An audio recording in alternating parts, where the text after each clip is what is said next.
Hey Saber fans, this is graypaladin here with a review of the Jedi Sentinel from the Etsy Shop RogueArms. I ordered this saber on Etsy and it shipped one day after I purchased it, so that's really lightning fast service there. The saber came with a 36-inch mid-grade blade, a recharge, a 2.1mm recharge cable, Allen wrench, and spare retention screws. Also came with an instruction manual that kind of tells you how to operate the saber and make it function. But it does come with LGT electronics. This hilt I thought was unique for just RogueArms, but I also saw this same hilt, I believe it's a TXQ saber, and also epicsabers.com also has this saber as well.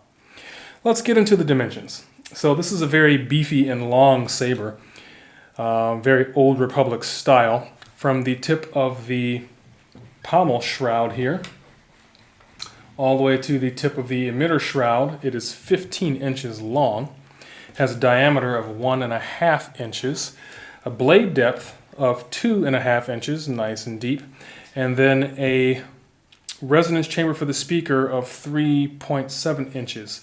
You could probably shave off a little bit off that because the venting happens right here. It doesn't necessarily go all the way to the end of the pommel. But the base of the pommel is not open, that is flat. And it has a weight of roughly 1 pound 7 ounces. Kind of came in at 1 pound 6.5 ounces, but your call. Anyway, it's got decent weight to it. It's very meaty, great grip here, and nice and long, if that's your sort of thing. At first I thought, oh, maybe this is a bit too long, but honestly, aesthetically, it's balanced, it looks very well, and with a 36-inch blade inside, it feels very good and very easy to manage. So the 15 inches, you don't even notice, and it does look good. Let's take our close-up here, look at all the different parts. The emitter has a slant on there with a brass blade holder that's also vented, looks very good. You got a choke point here, midpoint of the emitter, and then the base of the emitter is right here where you see this black band. And then it gets into another choke point that's kind of a black anodized right here. Going into the switch section, on the back side of that choke you have a retention screw for the electronics core, as well as down here. And then on the top side you have your 2 screws that hold the switch section in place, 2.1mm recharge port, and a illuminated AV switch. Then the body, good grip here. I guess if it's cold, this could get a bit slippery. Otherwise, it feels really nice. And it's kind of like a brushed anodized black here. And then sandwiching that grip, you have these brass bands on the top and bottom. Getting into the pommel section, you have a shroud around the pommel, which I think looks really good, adds good symmetry to the emitter. And then you have the brass pommel that's deeply vented all the way around. But as I said earlier, the base of the pommel is solid. There's no hole there for sound, but it's not necessary because plenty of sound gets out through these vents right here. This saber breaks down into several different parts. You have the emitter, you have the blade holder, you have the switch section, you have the body, you have the shroud over the pommel, and then the pommel itself. So that makes 1, 2, 3, 4, 5, and 6 pieces. Bear with me, I'll speed the camera up and I'll break this down so you can see the different parts and see the inside of the saber.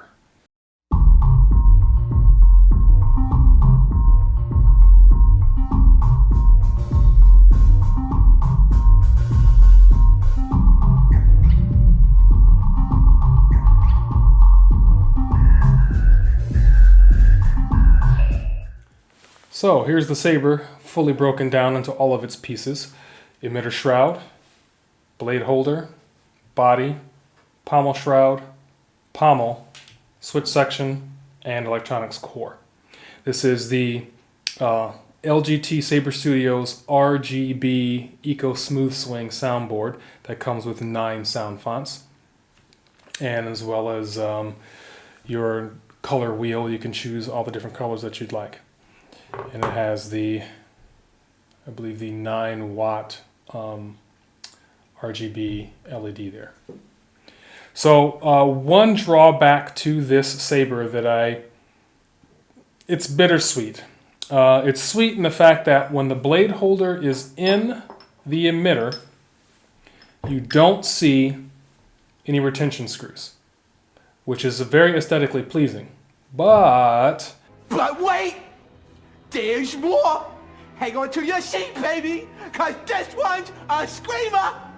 It makes it a hassle to put the blade in and out if you want it secured. You have to actually unscrew the blade holder. Here's your retention screw here, and there's actually another spot here, so you can have 2 in there, but honestly 1 is enough. So here's your retention screw. You have to put your blade in, which I'll do now. Put that in about, let's say, 2 inches or so, because we have 2.5-inch blade depth. You have to tighten the retention screw to secure your blade in place. And then from there, you have to screw that into the emitter. This is the only way that I found that you can secure your blade into the saber. So one, it looks great when it's in there because you don't see any holes or screws. But like I said before, it's a bit of a hassle. You can't just take the blade in and out at a whim. You're going to have to unscrew that, then unscrew your retention screw, and then twist your blade holder back into place onto the emitter. And sometimes finding the threading in that can be a little bit of a hassle too, just because the slant, you just can't really see down in there, and just having to manipulate your fingers to get that to work. So that can be a bit annoying, but it is aesthetically pleasing.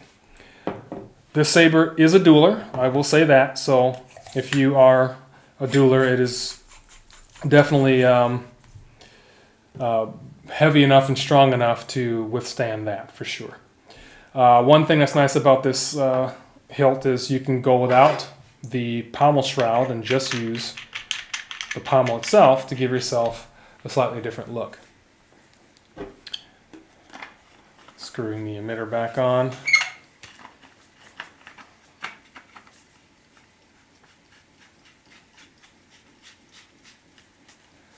So here's the saber without the pommel shroud, and that has a nice look as well.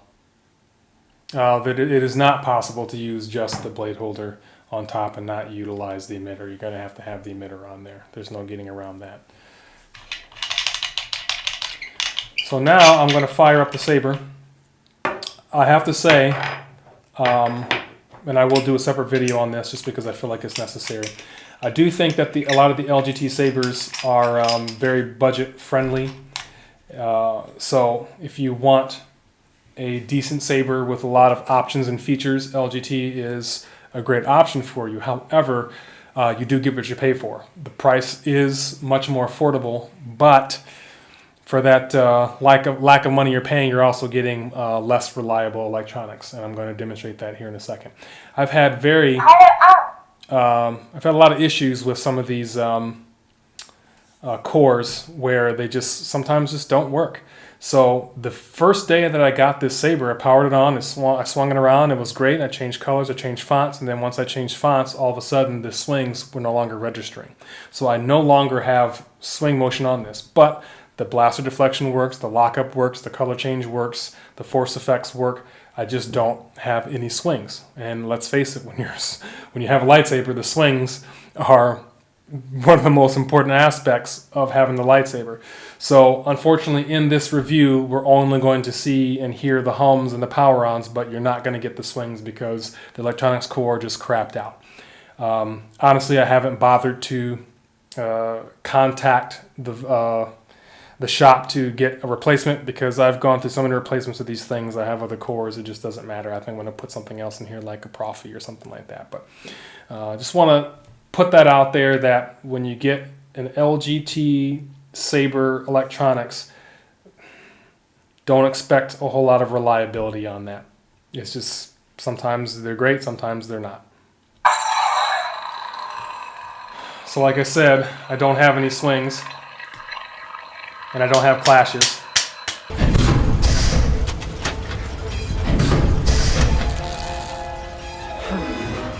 Not again. So all I've got are blast reflection and lockup and color change. Going into green, shifting into blue, soon going into red. And this goes through the whole gambit of the color wheel. There's white, probably going to shift into purple, and then orange and red here pretty soon. There's blue once again. So very heavy blue on here, getting into magenta, and there's our red. Like I said, it does have multiple sound fonts on here.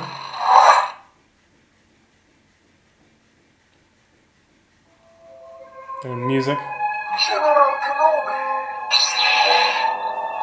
Like I said, no swings. So uncivilized. You do get your force quotes in there. There are also other blade effects.